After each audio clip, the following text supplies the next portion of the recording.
Hello, good evening if you're watching us live, and if you're not, good morning or good afternoon, wherever or whenever you're watching this. I'm Martin Cross. This is Crossy's Corner, and I have one extraordinary man, Joachim Sutton from Denmark. Hello, Joachim.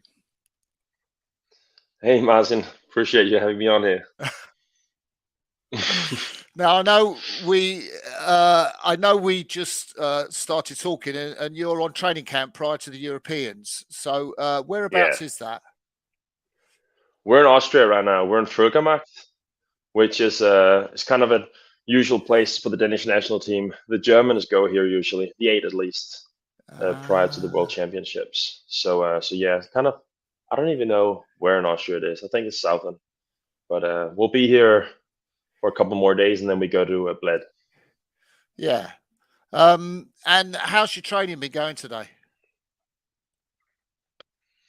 It's been pretty chill today actually. We had the afternoon off. We've done a lot of racing against the other crews on the team and some battles with Sverige, etc. So today's is a bit of an off day, and then tomorrow we have our final kind of pieces, and then some recovery for Europeans. But we're doing well. It's not a bad schedule down here. That must be pretty cool to have Sverre Nielsen there because he's obviously traveling quite fast at the moment. Yeah, yeah, it's great. And it was the same thing before Tokyo, the Olympics. To have a guy like that in your squad is just great because he's so easy to measure yourself against it. So you kind of know, oh, was this good? We'll measure it against Sverren's and pieces, and if you're close to that guy, you know you're gonna be fast. So it's great to have him here. Yeah. Now you've raced once already this season, at least once. I don't know, was Zagreb your first race of the season? First proper race? Yeah, yeah. Zagreb was our first race since Tokyo, actually. Whoa. So our first race and like, yeah, our first race in I think almost 20 months because we both took a year of hiatus, Fred and I, from the pair. So yeah, it was weird to be back on the start line and a bit shaky, but good to be back.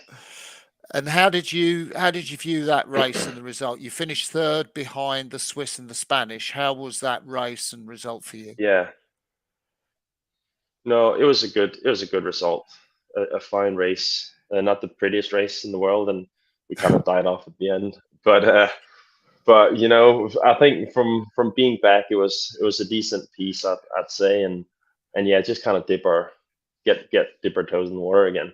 So Yeah. happy with it as kind of a starting point. But I think everyone, the World Cup one, it's not usually a World Cup the Danish team participates that often in, and I feel like everyone kind of comes and people have done some pieces, mostly like they've done some lower intensity work, and Yeah. so it's a bit feel out.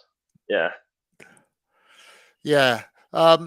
So how do you have a sense? You might not want to say. Please don't. If that's fine. But how far off your Tokyo speed are you now? Yeah, that's a good question. I think, to be honest, when we weren't on pace in Zagreb, that's for sure. Hmm. Kind of just we hadn't done a lot of up like race pace. We'd maybe done race pace for a couple of weeks, and we kind of came back in October. But right now, I think when we're good, we're pretty on pace actually. Yeah. Yeah. And we're doing some things I think that are a little bit better. So when we're good, we're right there, I think. And then it's just if we're good at the right time. So we feel pretty good at the moment. We'll see at Europeans though. Yeah, Well, the Europeans. I'm looking at the entry for the Europeans, and it is pretty stacked in pairs. I mean, yeah, there's not really. I mean, I know we've got maybe someone from Australia or New Zealand to come in, but pretty much anyone is there. yeah, definitely. Like yeah. When we look at it, it looks crazy. It's gonna be a lot of fun. But it looks like almost just a world championship. Yeah, And and I'm sure there's going to be some good boats coming in overseas, different. But you look at the entry list, and you're like, there's so many boats that can medal. So it's a pretty fierce. We talked about it recently. It's a pretty fierce field, and we tried to we tried to remember how it was before Tokyo. We kind of forget, but it seems stacked. But it probably did back then too. I'm Yeah, sure it. I'm sure it did. I mean, the Romanians. I'm not sure they've raced this season yet. I'm not. I don't know if they were in Pier de Luco. The Spanish you've raced and the Swiss you've raced. The yeah, Serbians you beat. You've got the British to come in, who are the bronze medalists. yeah, yeah, Um, a new Italian pair, yeah. That's true. and the Dutch pair with which looks interesting with Guy Yeah, Kromenhoek, who you raced in the qualifiers, I think. yeah. And We raced in the qualifiers, and then Apple, right? I think. yeah, Yeah, I think he's. I've never talked to him, but he seems like a stud, like a super quick guy. So that's gonna be fun too. Yeah, yeah, just when you name it off, it's stacked. Yeah, it's gonna be a battle just to get into the final, for sure. Yeah, yeah. And I guess one thing, because you've got qualification on your mind, it's top 11 from the pairs, isn't it? From the World yeah, for Championships, sure. Yeah, yeah. So that's which, kind of yeah. So when you go down the line, I really don't think there's a lot of margin, too much margin for error in the field. I suppose it's the same for the double, and all the fields are pretty intense. But yeah, not a lot of margin for error when you kind of go through the list in the pair. That's for sure, which and I, makes my endeavors even better. yeah, and I guess the most, the best way of doing that is to make the A final, obviously. Yeah, that would be lovely. Those I think I haven't been. I didn't race the. I haven't been in like a qualification B final. Uh, I'm glad I won't have to race. Those B finals like the lightweight double. I guess the four now because the four is only seven Yeah, seats. There's those B finals where it's like one spot for the Olympics, and it's usually the best race to watch. And I'm really glad it's not the pair. But yeah, I'm sure a B final is just everyone wants to get that secure spot. Yeah, did you? So when you qualified for the Olympics, you were at the Regatta of Death. You took a second place there, yeah, just by I yeah, think 700ths of a second. yeah. What was that like for you? That whole experience? That's such a we Fred and I had such a wild ride that whole 2020 and 21 because we were in a four uh that was kind of gonna go. I don't know how quick it was, but one of the guys quit. Another guy had an accident biking, and so it was kind of Fred and I left in Denmark. Denmark's a small Ah, country, yeah. yeah. And so we kind of took some weeks off, and we were chatting a bit, and then we went into the pair, and Fred had to change sides, so Oh, he had to really? change from starboard. He was a port like me, and it was difficult. We had kind of moments of glory, moments where we were pretty quick, but the entire 2020 was just an absolute grind for us. Not really like having like 5% of the rowing was really good, and then it was just difficult to find it, and all the way up to about a month, 2 months maybe before the qualification, we just figured it out. Because we're super fit, pretty strong guys. We like Yeah, to race. We're pretty good racers, I think. And so the regatta in Lucerne, to come back to your question, was actually a pretty good experience. Kind of course, super intense. Not gonna lie, like you're listening to your music before the night of the race, and you're like, oh, if I don't get these two spots, it'll all be for nothing. At least that's what you're feeling, and like you're building it up to something crazy, and it is crazy. And then on top of it, I remember that race. It was going to be really bad weather on Sunday, so both the semi and the final were moved to Saturday. oh, So wow. we raced the semi. Um, we raced the semi and the final like 2 hours after. But we had a really good kind of rhythm, and as you know, we like to go out pretty quick. And so I Yeah. remember after the semi, we lost. I think the Brits maybe beat us, but we didn't want to use too much energy. And then I just remember when we got across the line, we were like, just say you're dead, Fred. Just like act like you're tired as hell, you know? So we were like laying down in the boat and we're like, Jesus, how are we gonna race this next race? But we felt pretty good after it. So we're like, how are we gonna race the final? And so we kind of went into our tent and we're like, all right, here we go. Waited about 2 hours, and then the final was just a great race. I think we had 5 seconds to the other boats The around Americans. 1,000. Yeah. Yeah, around 1,000. And I think we had a length to Nicky and his Dutch partner. You know, Nick. I know Nicky quite well from Cal. So I think we had a length Yeah. on Nicky with 500 meters to go and 4 seconds to the rest of the boats with 500 meters to go. And then I have the calls in the boat, so I told Fred, don't do anything stupid, you know, just row this boat to the finish line, and if we win by 1 second, it's fine. If we win by 3 seconds, it's also fine. And then Nicky started sprinting on the other lane, and I was like, Nicky, don't do anything stupid, you know, because like don't mess it up. Just hold the speed. And so yeah, they finished like 0 point something seconds ahead of us, and then we finished, and then I think the Americans and the British. Yeah, sad not to see them go, of course. Good cruise, finished right behind them. So an intense experience, but also we actually felt quite good, and so again, we like to race, so that was super fun. Yeah. Did you party that Yeah, night? we definitely did. We definitely did.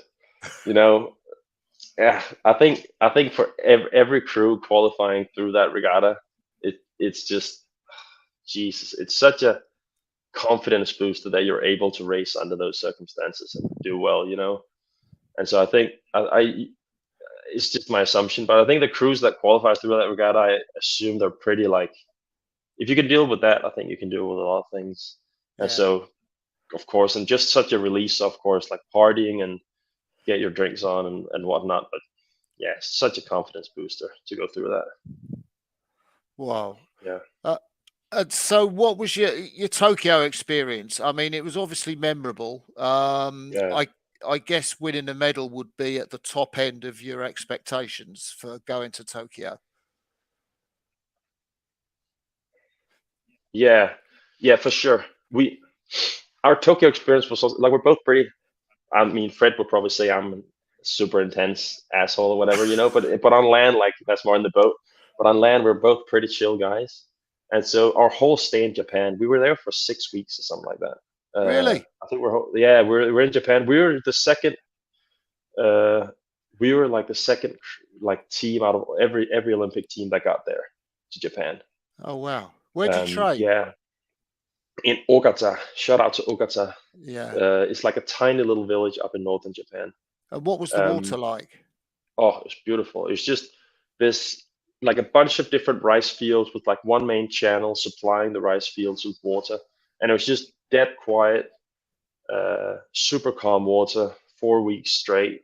Like a lot of support from the Japanese people. Of course, we couldn't meet them, but they were like standing holding signs Mm. like on the riverside, and this is a really good setup there. Of course, tough that we couldn't go outside our rooms, but you know, Sverre, Fred, and I were pretty close. And you've probably seen on Instagram, like we're just playing PlayStation the whole time, you know, just sitting playing Call of Duty, and then we were rowing like twice a day, whatever. Like it was a really good training camp. Uh, you know, fun story actually. I have a lot. I could talk a lot about Yeah. Japan, but it was so fun. It was like up in this small village where they grow these, or like foster these like Kobe cows, whatever, and they're Yeah. really proud of them. And it's supposed to be some really high quality meat there, and they're super proud of hosting us and etc. And so they donated an entire cow to the national team. No. And yeah, and so the national team, I mean, then the Danish team is small. I think we're four boats, like three coaches, and so they donated an entire cow. And so for like weeks, we were just eating like giant Kobe steaks every night. And like Fred is really like a meat guy, so he would just be like sweating, eating three giant steaks every night, two steaks. It was great, yeah. and training was going well. We were chilling, playing Call of Duty, and I kind of, of course, back to your thing with medaling, kind of being being at the top of kind of our. Can you even expect that going through the qualification? And we haven't even really medaled at anything before, like senior championships. But I really believe in manifesting things. Mm-hmm. And so kind of 4 weeks out, we were going really, really fast. And we were doing pieces against Sverige, and kind of on the prognostic times, we would be pretty similar. Like most pieces, So again, like we talked about earlier, you're on par with Sverige or quick. And so I had a lot of confidence. I would have this like, my coach is probably be angry at me, but that I'm saying, but I would have this kind of this score with our crew. And so I think I started with like a 30% chance of medaling at the Olympics. And then I think every second day or third day, like we would have some good strokes or like a good piece, and I would bump the percentages up to like 35 or 37%. And I think, and he would be like, shut up, Joachim, like you're jinxing it. Like he's that's like the opposite of our coach, how he likes to think. And I think I ended on 60% chance of medaling. Not to be like arrogant, it was just kind of, we were just kind of joking around with it. But I think I was talking so much about it, and we were pretty relaxed, so we almost went to Tokyo and thinking that we were in the game, I think that's pretty powerful. And Tokyo was a good experience for us too, because really, the village, it was actually a great experience for us, because again, we were in our hotel suite, like with Sverige, our coaches, we were watching the other sports, we were playing a lot of PlayStation, we were playing Call of Duty through the entire. We were just sitting playing PlayStation. Like we got so good at Call of Duty by the end of that stretch. And so, like before, like the night before the final, we would sit up and we would just be gaming and kind of like not be in our heads too much. And there's no spectators. You're just kind of going out there and having a good race. So all in all, Japan was a fun, very not that stressful experience, I'd say. Yeah. So, in the final, we talked about you going out fast, but you went out really fast in the final. You were just down on the Sinkovic brothers, I think, at 500 and maybe 1,000. Yeah, something like that. It's not like our race plan. It's just kind of the way I think we start, and I was, of course, also quote unquote raised by Mike Tady and Scott Franson, and over at Cal, and those guys are pretty aggressive. So I think a lot of rowers that come out of those programs are like, let's get out the blocks. And we rode the 4-8 over there for 4 years, and the 8 is all about the getting out. Getting out aggressively. And Fred was also in the US, So I think just trying to be up where the fun is, and get out, but it's not something we like exert ourselves to kind of try to aim for. I think it's just how we want to attack it. I don't know if that makes sense. And when you cross the finish, I mean, you got a photo. Is that with you with your arms out there? Yeah. I don't know. It felt. I mean, just such a release, and also the Canadians were coming up on a super strong Colin McGavin and I forget his pair partner, and it was really chubby water. So again, it's kind of a similar situation to Lucerne, where it's like you're almost in the defensive of not messing anything up too bad, So and of course, just a huge sign of relief. What a day. Yeah. So, did it change your life at all, that result? That's a good question.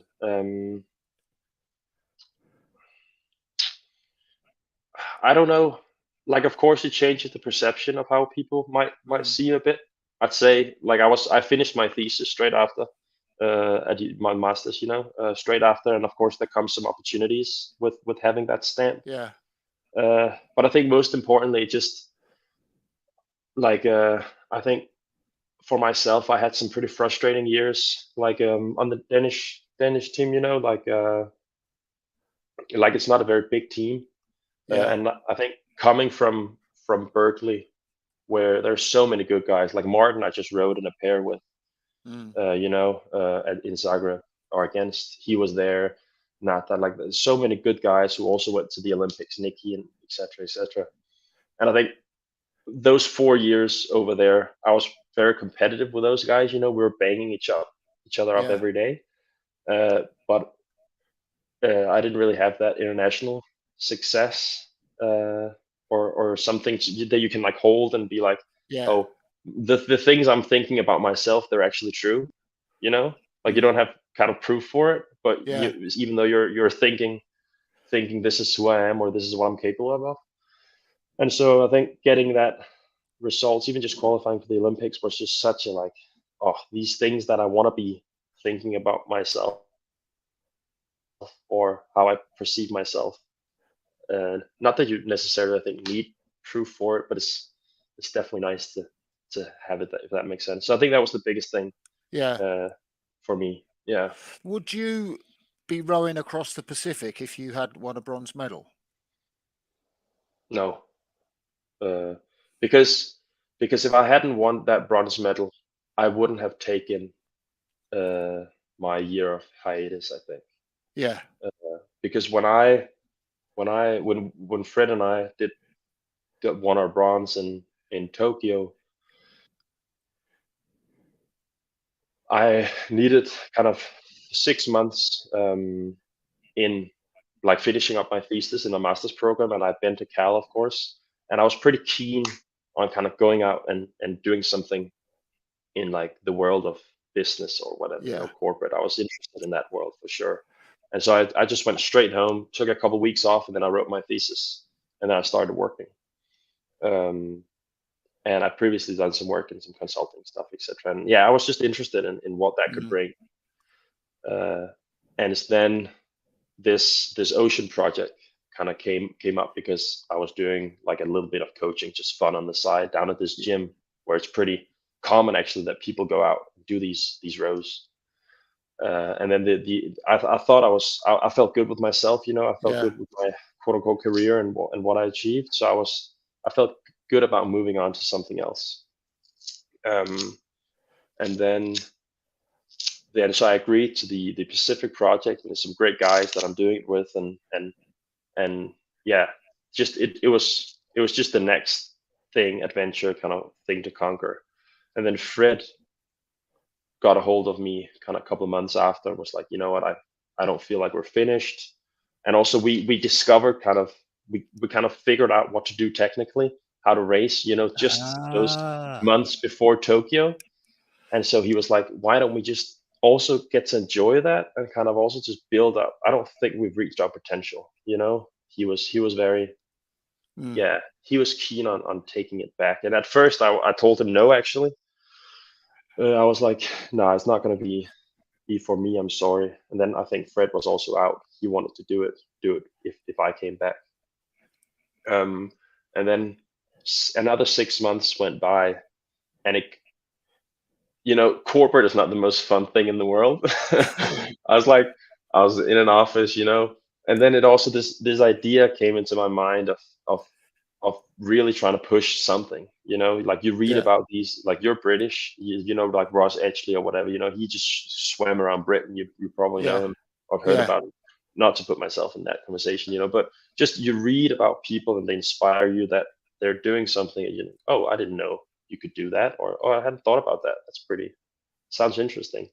And that has always really inspired me. And so I just one summer was like, who actually says that I can't do both? No one is making up the rules about these things. And so that really came into my mind. And after I think kind of a month of going back and forth and talking to different people about it, kind of outside of rowing, that doesn't know how competitive it is, and etc. I sat down with Fred and talked to him about this thing, and yeah, so I think the ocean row was really my motivation to getting back into training for Paris.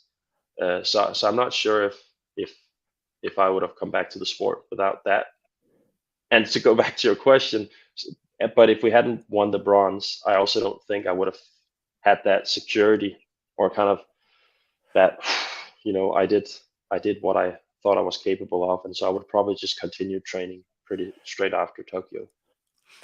It's interesting the way you describe getting kind of hooked into rowing the Pacific. You're down at the gym and there's some guys talking there, and people have done something similar. But this is a kind of like I think rowing the Atlantic is probably maybe the first step people might take. The Yeah. Pacific is just like an incredible challenge.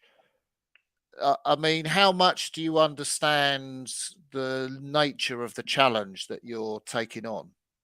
Yeah, it's actually quite similar to the Atlantic in Okay. that it's not the entire length of the Pacific. Otherwise, I think I would miss Worlds.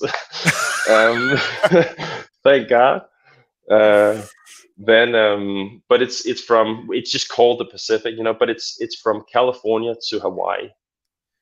So it's actually a similar length than the Atlantic. It's like a couple miles shorter, 100 miles Yeah. shorter, I think. But I don't think you really grasp what it means until you're probably out there. Fortunately, the guy I'm doing it with has rowed the Atlantic 3 times already. Oh Um, wow.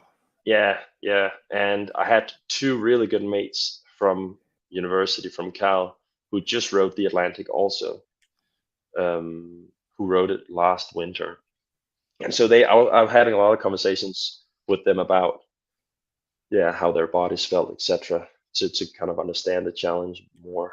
Yeah. Yeah. But And, of course, it's a bit of an unknown how your body's going to react to it. mm. Yeah. And what do your parents and your brothers or sisters think about this? Oh, they think it's a lovely idea. What do you think? No, they're like, I think my parents' initial response, I think, was, "We're glad it's not mountains." My dad is kind of, Um, yeah, he knows a lot about mountains. He's done a ton of stuff in Nepal. My brother, he's a mountain. He's actually going to Nepal in a couple of months to climb oh Amada wow. Blam. Yeah, and it's just in general a pretty adventurous family, and they also know me, so they weren't actually very surprised. But of course, my mom is not the happiest woman. Oh, she is very happy, but she gets her moments where she's like, "Can't you just calm the thing down and just do something chill?" But I think they were sure I was gonna do something a little bit out there. And my brother and sister, I have a older sister and a little brother. They think it's a great idea. Oh wow. Yeah, So what's the yeah, timing of the World Championships and you starting this row?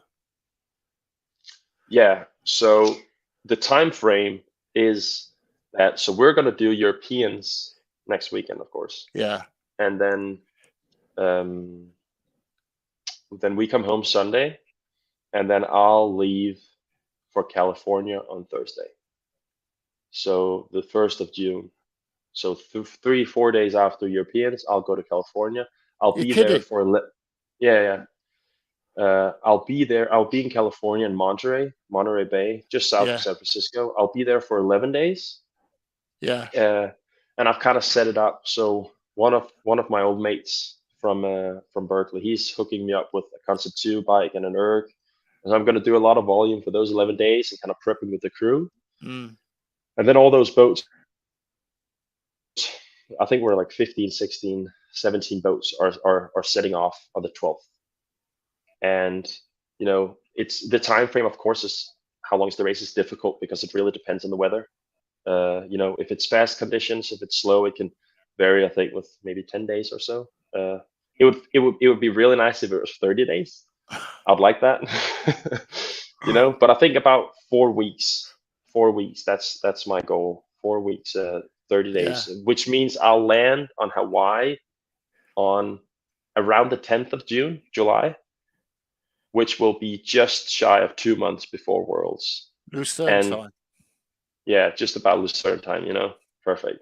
I'll just like Sunday mornings I can watch the finals. And then I'll take hopefully not too long off, a couple days I think, and then I'll get into training. So my family is actually going to meet me in Hawaii, and then I've asked my sisters to kind of get a bike and an erg at the Airbnb. So I don't really need to leave the hotel room. I just need food, and then I'll just do a lot of volume there, or as much as I can, for maybe like 6 days in Hawaii. While I've told my family they're welcome to come out there, but I'm not going to go out and have that much fun. And then I'll fly straight to Denmark, be there for a week, and then we go to camp. Um, Yeah. So it was interesting actually because I was talking in Zagreb. I think it was to one of the World Rowing people, and I was just checking, and I was saying, yeah, he's gonna do the Pacific. He's gonna row the Pacific, and then he's gonna come back and do the Worlds. And I was saying I don't understand how he's gonna do that. And then I think she said, no, he's doing the Pacific after the Worlds. But Oh, this sounds like a yeah. schedule. This is an incredible schedule. Yeah, it's a stretch.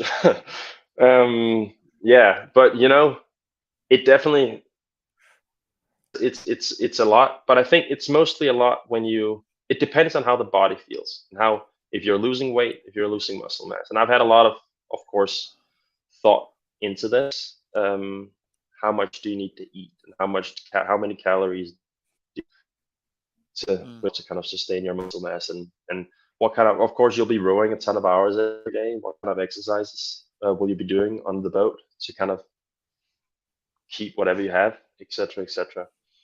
Um, yeah, but it's definitely a schedule, as you say. It's no, yeah, I don't know. Yeah. So are you like 4 hours on, 4 hours off? What's the sort of regime We'll that you'll do adopt? the usual cruise. We'll be doing. They're doing about 2 hours on, 2 hours off. Okay. Uh, yeah, we'll be doing 2 hours on, 2 hours off, and then at night we'll have like a 4 hour easier shift, and then a 4 hour sleep. And then I think every other day, we'll see how it feels out there, but I'll do some kind of more intense work. I'll be like, get off the horse, and then I'll row this boat myself, and I'll do some more intense work out there. And then otherwise it's just listening to some podcasts, having a chats with the mates on board, and eating a lot of food. Can't lose too much weight. I'm already not a big guy in terms of like How excess. many kilos are you? I'm like 96, Yeah, okay. 97. Yeah. Yeah. But it's not small, but it's like I don't have a lot to like lose. Uh, yeah, yeah. So it's what do Um you think? so What do you think, Crossy? yeah, I think it's outrageous really. Yeah. It's brilliantly outrageous though. And I was just assuming that it was after the Worlds, and then it was interesting because the way you were describing talking to Fred, it was like, oh yeah, now I understand this is a real negotiation. And also I Oh, for understand sure. your reaction of thinking at first saying no, it's I want to focus on what I'm doing, the rowing, and then thinking, oh, why not? um yeah, it is completely outrageous, honestly. What do they think about? What does the Danish Rowing Federation think about it? Yeah. You know, it's a good question. The you'd be surprised how quote unquote chill the vibe is regarding it. Like I'm telling my coach and the director that, and again, I'm a big fan of manifestation. So I Yeah. don't need I don't need people to be nervous. I need them to be like, all right, when are we gonna meet, and which steps are we gonna take to sort this, because decisions has been made. So I can't use any kind of stuff that goes in any other direction. That's just going to be annoying and not productive. So I think and also I had the mindset of if I come back, I'm doing this thing because that's what really interests me, you know. And so either you'll have me with this thing, and I'll work harder than I've ever worked, and train more and be more focused. But I'm doing this thing, and if not, that's fine too. And of course, they were super keen on making it Yeah. work. So they're actually been pretty supportive. Yeah. Somebody who's tuned in, hi Matthew, has asked this question. Have you read Awesome by Jennifer Bruman? I actually haven't. So it'd be interesting if you came on just with a little comment about why that book is something you feel might be relevant to Joachim, Matthew. Thank you for your I also don't know who Jennifer Bruman is, but she's probably I'll take. someone with the same mindset as you. Yeah. Here we go.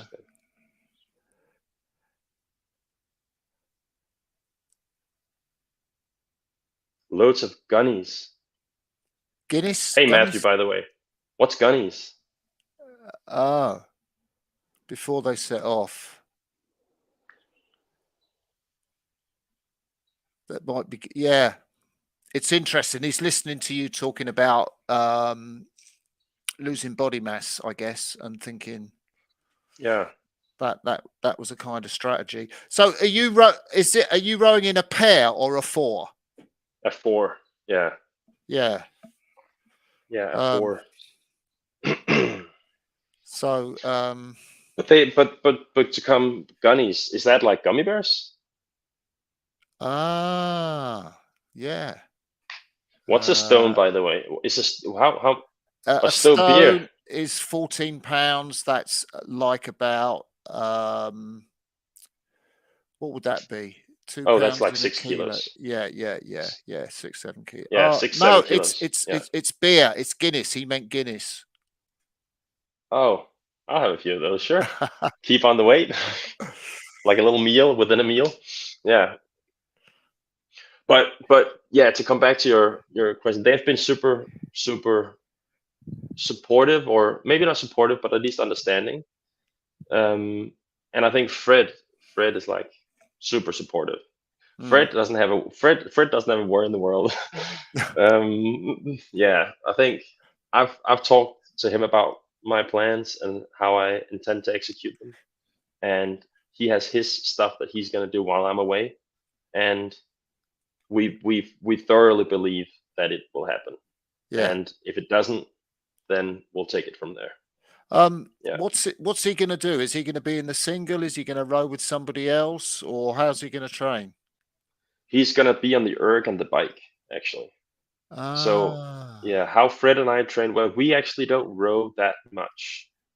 We're not like a crew, and I think this is also why this makes it a little more durable. We're not a crew that necessarily rows that many K, and we don't row that often, to be honest. Like, of course, during the summer season we do, but I think from, I don't know, we got back. We've probably only been in the boat about 2 months before Zagreb since Tokyo. Yeah. So all winter we just stay on the erg and bike most of the time. So he's going to do that. Yeah. Oh wow. And so things like sharks or killer whales or stuff like that, they're just part of the scenery. Yeah, they'll get one. No,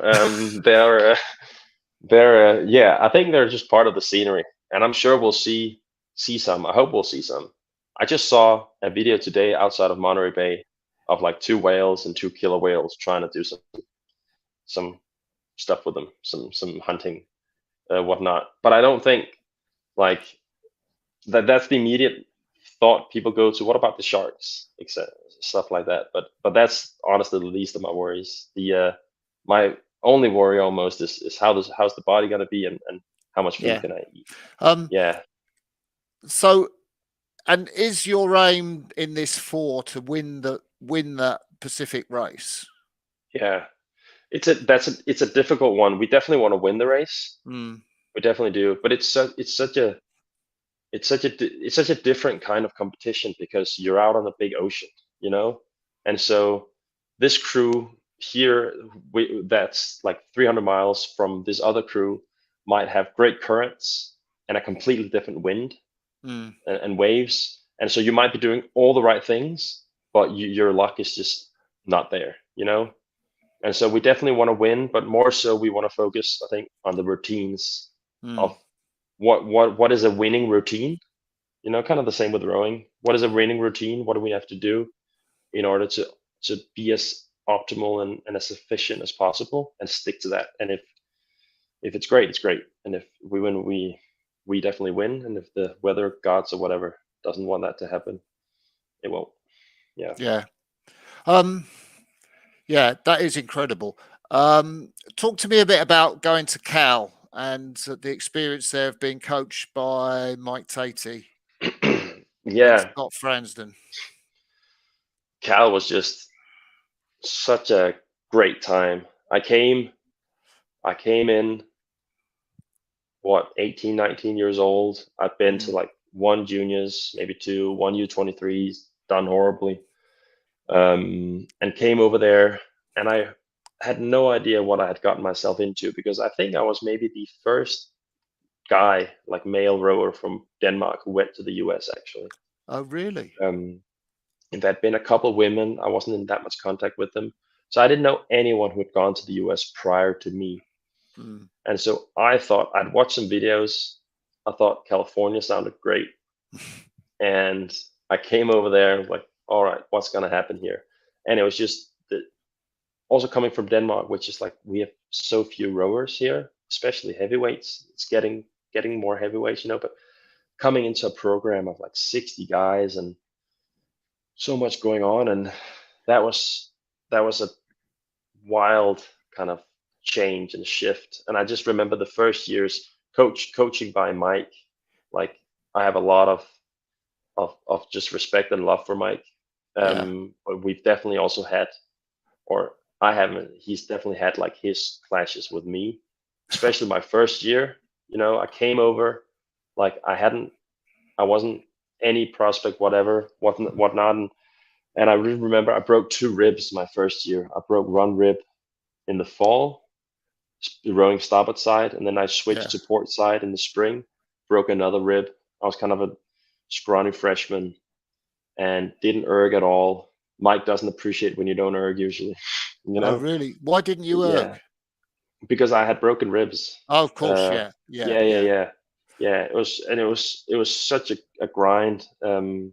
But that first year, I made the varsity, and for me that was huge, and we won the national championships. Um, and I think just rowing under Mike, uh, above all things, it just really installed a toughness and kind of resilience in me and all those guys that went through that program. And with Scott being the head coach there Mm, now, embodies those values as well, you know. And I yeah. So who was also, in that Cal crew? You mentioned also you. so that those the guys that I wrote the most with, and who's also been very like aggressive on the international scene, has been like Martin Makovic, Yeah. who's in the pair now, you know, Nathan, who unfortunately didn't qualify through the qualifiers. Yeah. In he got like a medal at Europeans right before qualifiers, was really Yeah. good. He was in Rio. Nicky Van Sprang, Martin Herkmans, you know, there's some The Austrian Dutch guys in guy. there. Yeah. Yeah, the Dutch guy, Ferdinand Querfo, who's done. Christoph, you know, bless his soul, Yeah. had a bike accident this year. Yeah, what? Yeah, he was there too. Like Kyle Flagg, Justin Murphy, some American guys. I'm sure I'm forgetting something. Sorry, boys, but Mm, yeah, there's so many good guys from that those crews. Yeah, mm. but sorry. Yeah. And were you in the 8 that won the head of the Charles? I was stroking that. Yeah, Oh, were you? but yeah, yeah. That was a great time. And Sverre was in. We actually talked about that today. Sverre was in the grade 8, who like I think we beat them by like 3 seconds, and we Yeah. both beat the course record. So we have the course record, and we just talked. Sverre was talking about that race, and every time he talks about it, I'm like, but remember, the college boys got you. Um, but yeah, we raced that head of the Charles 8 under Mike. One of the guys came in late, so we were like rowing with Mike on the whole weekend. Mike Tatey was like sitting in the bow, Ah, right. not hitting any water. We were like trying not to laugh, and then Christoph flew in just before the race, and we raced that down. But just those college experiences, I try to really advocate them to anyone really, and especially some Danish guys. And there's one other Danish guy over at Cal.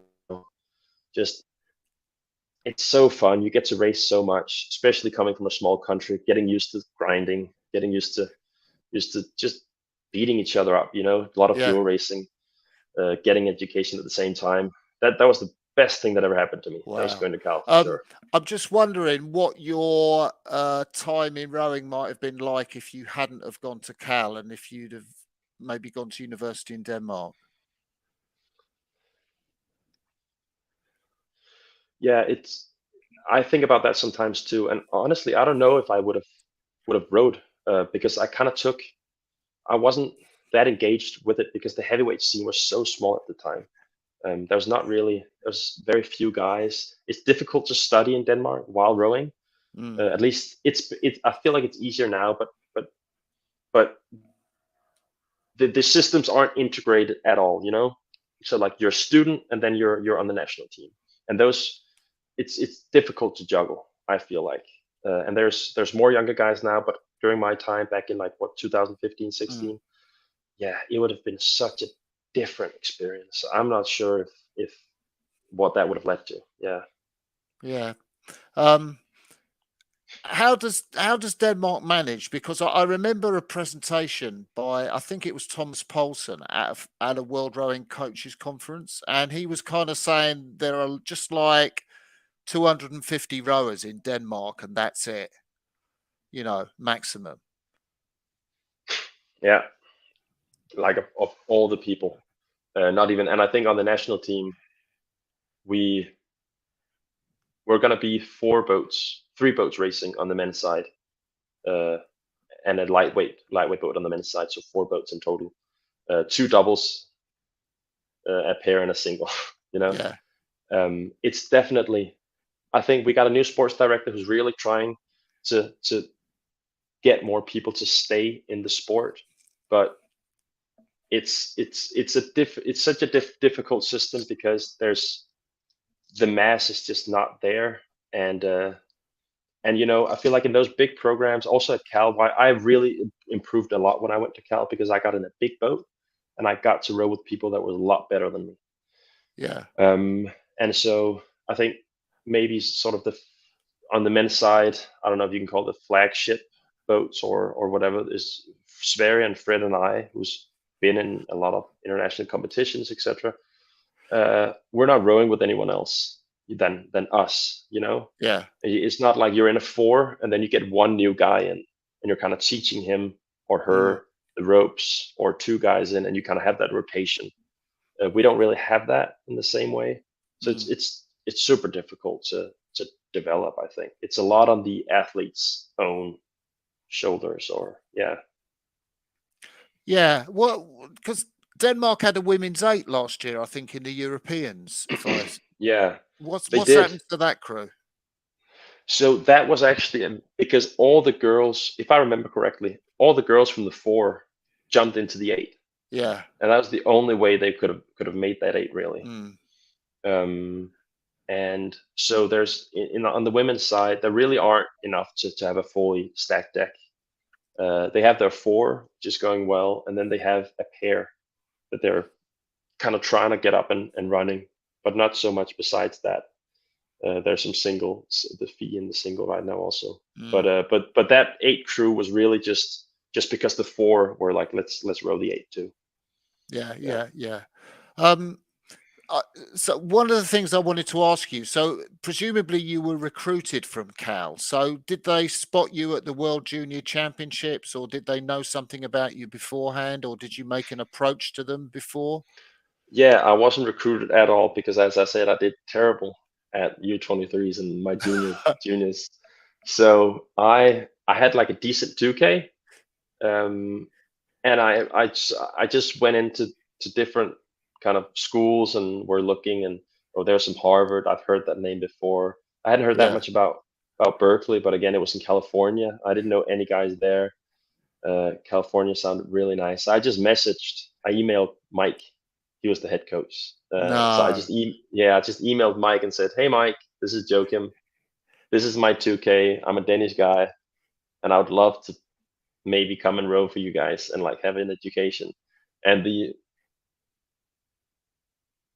maybe he responded, I forget, but at least the assistant coach, Scott, actually at the time had set up a call with me after, and I still remember that call. I was sitting in the basement of my parents' house and had a chat with Scott, and from there on it just went on. But yeah, I just cold emailed Mike. Wow. What was your 2K that you submitted? I think it was 605, 606, something like that. Yeah. Yeah, nothing crazy. No, no, Nothing no, no, crazy for no. a big kid. I was like almost heavier than I am now at the time too. Oh, really? Yeah, yeah. Um, but but yeah, had a great time. It was great for first call with Scott. I remember that. Wow. Yeah, What do you remember about it? I don't just having an having a conversation about someone. Oh, this is actually a good point that I'll get to. Or you can't say that before you make your point, But it's a Yeah. good thing to chat about. I think having a conversation with someone outside of my sphere about rowing was different to me. You know, I had my club coaches. Uh, I had some national team coaches, but that was like 5 weeks out of the year I would be with the national team coach. Um, and so my understanding of rowing and what it was so Yeah. limited. In my time, I had rowed with 5 different guys from different small cities around Denmark, and my old partner Diane from my tiny club, my tiny village in Denmark. And so to talk to this guy that was from Canada who's now teaching at Berkeley, and he was an Olympian, and I've never met a heavyweight Olympian before, you Mm. know, and just yeah, that was something different and fun to talk about, and more importantly, like getting to Cal was such an eye opener about what rowing could be, because rowing in Denmark, and it's expanding now, it is, but my understanding of the sport was so limited. Like I'd never been in an eight or like been head to head races with other crews yelling and screaming and like college boys that are like banging on the boats, and making jump squats and yelling and out partying after a race. Like it was so contained for me as a junior in U23. It wasn't that exciting. And so going to Cal was just, it's a completely different sport to me. When I was over there, I was like, wow, I didn't know the sport could be like Yeah. this. Yeah. Yeah. Um, yeah. Um, yeah, I was going to just say, what's your 2K PB now these days? Yeah. Yeah. It's 46. And I actually haven't done one in 3 years Oh, now, really? which is yeah, because the last one I did was maybe it's 2 years, actually 2 years. The last one I did was the winter before Tokyo, and then we didn't do one this year. We were just kind of getting on with our training, getting back into shape after a year off. Mm. So it's been a while. I gotta our coach too. But we gotta. I'm talking to Fred. We gotta try to push those now that we're fit again. But it's 46 as of now. Yeah. Yeah, yeah. Is your coach Jens? Is it Jens Jens Wilhelmshaven? Wilhelmsen. Wilhelmshaven? Yeah. Yeah, Wilhelmsen. Yeah. Yeah. Yeah. Wilhelmsen. What's he like Yeah. as a coach? He's doesn't he's just a great he's a great coach and he's a great person, you know. I think he's just the right coach for Fred and myself, because the way I kind of describe Jens is that he has very little ego. He's Ah, almost no ego. To have a coach where you with no ego, of course, that can put some pressure on the athlete too, because he's not super involved, or he's kind of like almost a consultant for Mm. us. He really lets us do a lot of our own things, and a lot of the technical stuff that we do and we figure out is something that we're kind of getting our own time with, and then we discuss it with him. And he doesn't have to be. He's not very hands on, and he's fine with that. Um, so just yeah, and I think that takes a lot of. We had a lot of conversations before Tokyo about our communication Mm. and how much does he need to be there, because some things we're pretty confident in, but you also need someone to kind of Mm. discuss things with and and etc. And so for his position, it would be hard if he had a big ego. You know what I mean? Like for him to Yeah. be able to step away and a lot of the time we're also rowing by ourselves. A lot of afternoons we don't have a coach. We just row by ourselves. We have a break. We chat about it, what worked, what doesn't, and then we come in and we chat to him about it too. Yeah. So just a great kind of guy that has a little ego and is able to step away and also let us figure a lot of things out. Yeah. Have you just have you worked out technically what you want to do in the pair, or and have you got any influences that people that you've watched they row a pair in a particular way that you try and emulate or copy?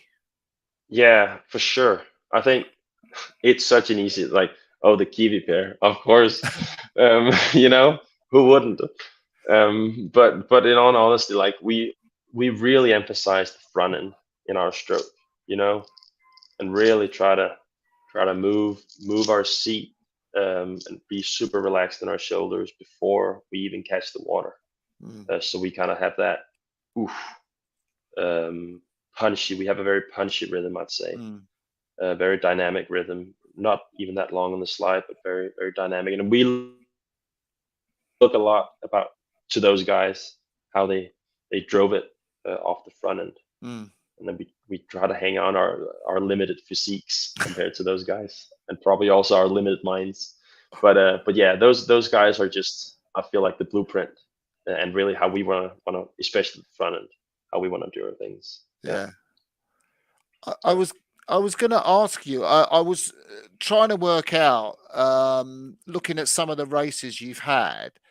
When you were in that four back in Sarasota in 2017, you made the A final. Yeah. And then the next year, you were like in final D or something. Yeah. We beat Chile by a couple seconds. Oh, was that with the quadruplets in the Abraham? I forget. I was so Yeah. pissed off at the moment, so I forget. What But happened there? yeah, you know, we've had a lot of conversation about that in the national team too. But but in 17, I was so young. We made the A final. I think I was 21 years old.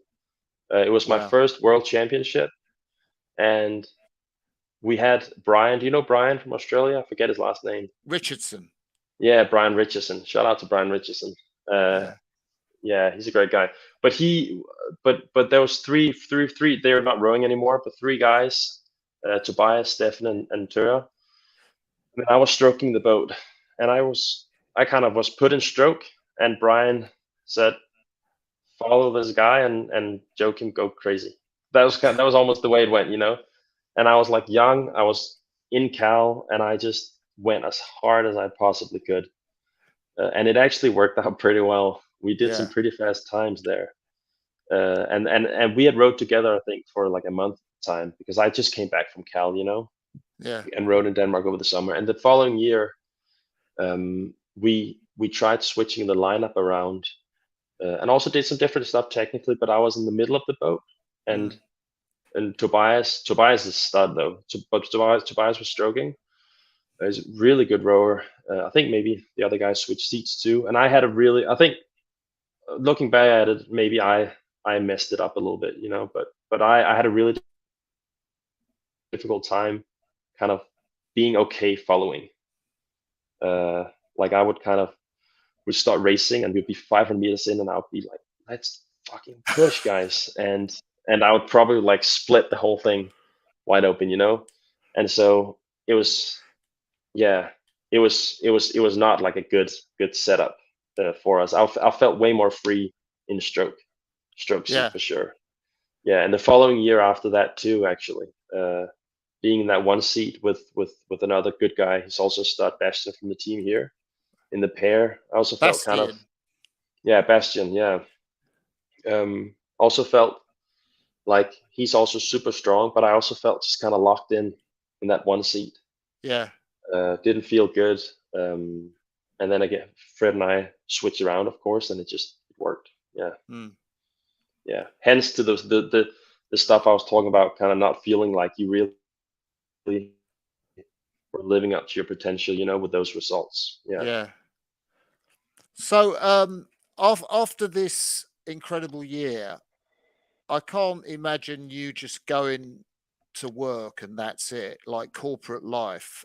I find it difficult to imagine how you would be just doing that yeah, after this year and, hopefully qualifying for Paris. yeah. You know, I agree. It's gonna be difficult to put it all on pause and just or hold and do something else. No, something. I don't know what it is. I don't want to say after Tokyo, I was like, I'm not rowing anymore. I'm not going to say that this time, of course, Mm, because who knows what you feel like six months down the line or whatever. Um, but yeah, something more adventurous than sitting doing desk work. I think is what I'm supposed to be doing. I'm not sure what it is, yeah. but right now, I really try to brace this year and especially these next months because I constantly say to myself, I'm having trouble sleeping at night, because I'm like, "Ugh, what is going on? What is going to happen with this stupid ocean rowing race, and how is it all going to work out?" And I do believe it's going to work out how we want it to work out. But of course, you have your doubts. But I really try to to say to myself, get comfortable being uncomfortable, and that it's such a privileged Mm, position to be doing something where you're not quite sure about how it's going to work out. yeah. It will Yeah. be boring otherwise. So I say that to myself that it's a privileged position to be in, and you brought yourself here. But it's really exciting to have sleepless nights like before an Olympic Mm, final or whatever mm. because it means so much. And just be in a position where you're like, what is gonna happen? I don't know, but that's really exciting. Yeah. And how can people follow your progress in the Pacific?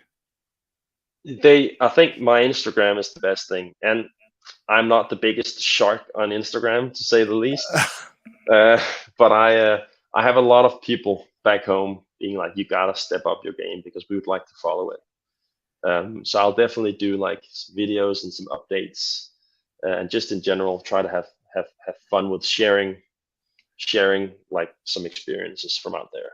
So yeah, I'll tune into that and I'll try to do my best to give a little piece Yeah. of it. Yeah. Uh, yeah, I think it would be great to chat to you after you've raced in Paris. yeah, Just as, I like like that. After I've w- raced in Paris. what was it like, the whole, you know, looking back on it? Yeah, for I sure. mean, it's beautifully crazy. It just is, it's amazing what human beings think of that they can do and then try and put into action. Um, yeah, and the way you describe it, you almost seem to normalize it. Yeah, But yeah, it's like somewhat. I'm just thinking of the guys in Caversham, Tom George and Ollie Wing Griffith. I mean, they are so controlled in that environment. Yeah, The idea that one of them could go and do that is just, it's so I far know, removed from what anybody would think. I It's know. it's It's just, ridiculous, and I know those guys pretty well actually. Yeah, we were with them in Avish. They're just like, what is going on? Yeah. Yeah, but what a privilege to have. And again, that goes out to being with Jens, our coach, and from Denmark. You know, there's definitely some privileges, and there's also some downsides about being from a small country. But yeah, it would be hard to imagine this from a major country. You know, Australia, GB, and those kinds of countries. But be with Jens and being with Fred, having being so tight together, definitely gives some wiggle room. This uncontrollable frame we have here. Yeah. I'm just wondering, we've been talking for over an hour. Is there anything around this that we haven't touched on or that would be good to talk about? You know, there's so many things that you can go into depth with about the row itself, but I think mostly just I like that you said, well, let's have a chat after after I've raced in Paris, because that's the kind of thinking I like, you know, and that's the energy I want from you every day, Martin. Yeah. Yeah, yeah, I definitely imagine that I feel that. So no, just try to have blind faith, and yeah, then we'll see what happens. But yeah, Okay. I'm in awe. I'm gonna think we'll end the live part of this interview now. yeah, Just to say, I mean, this will be an extraordinary year to complete, and an amazing privilege to follow as well. So, Joachim, thank you so much for yeah, spending the you last too. hour or so. It's been fantastic. We'll end the live part of this interview now, but you are a hero, a genuine hero. No, I appreciate it though. I appreciate it.